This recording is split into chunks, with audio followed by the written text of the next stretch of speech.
A few dollars doesn't feel like much. A coffee, an app, a quick add-on at checkout. Individually, none of these feel important. So why do they seem to add up so fast? And why does the total always feel bigger than we expected? Most people think small purchases don't matter, that as long as you avoid big mistakes, the little things are harmless.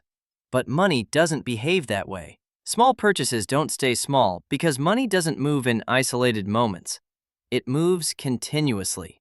To understand why small purchases add up, we need to stop looking at the size of each purchase and start looking at how often they happen. Imagine this. You spend a small amount today. It barely changes your balance. You hardly notice it. Tomorrow, something similar happens. Then again the next day. None of these moments feel like a decision. They feel like normal life. But money doesn't reset each day. It keeps moving, and every small purchase quietly joins the same stream. Your brain is good at noticing big changes. It reacts when something feels large, sudden, or dramatic. But small, repeated changes are harder to track. Each small purchase feels insignificant because your brain compares it to now, not to the month, not to the year. So the brain says, this doesn't really matter. But money doesn't experience spending one moment at a time. It experiences all of it together. Here's the key idea. Small purchases don't add up because they're small. They add up because they're frequent. One purchase doesn't shape your money. Repetition does. When spending happens often, it shapes your money more than rare, big events. This is why totals feel surprising. The issue wasn't the amount. It was the frequency. This is where confusion usually appears. People say things like, I didn't buy anything expensive, and that's true. But money doesn't respond to intention. It responds to patterns. And patterns are built through repetition.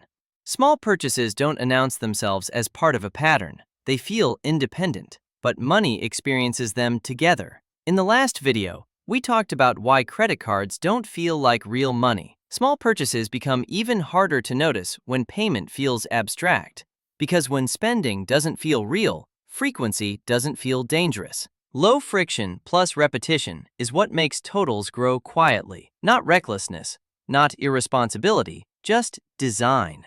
When people review their spending, they often feel surprised. They see many small numbers that somehow became a large total. That disconnect happens because the experience of spending didn't match the result. Your brain remembers moments. Money remembers patterns. When those don't align, confusion feels personal, even when it isn't.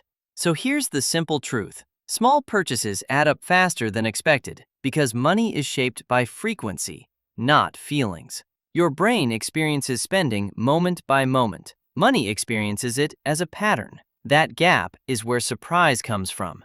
Once you see this, something changes. You stop asking, why did this get so big? And start asking, what patterns am I repeating?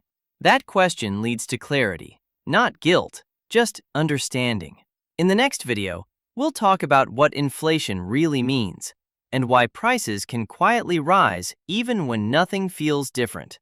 If this explanation helped you see why totals grow quietly, comment frequency, not to judge your spending, but to remind yourself that money responds to patterns, not single moments. Money isn't shaped by big mistakes. It's shaped by small actions repeated over time. Once you understand that, the behavior finally makes sense.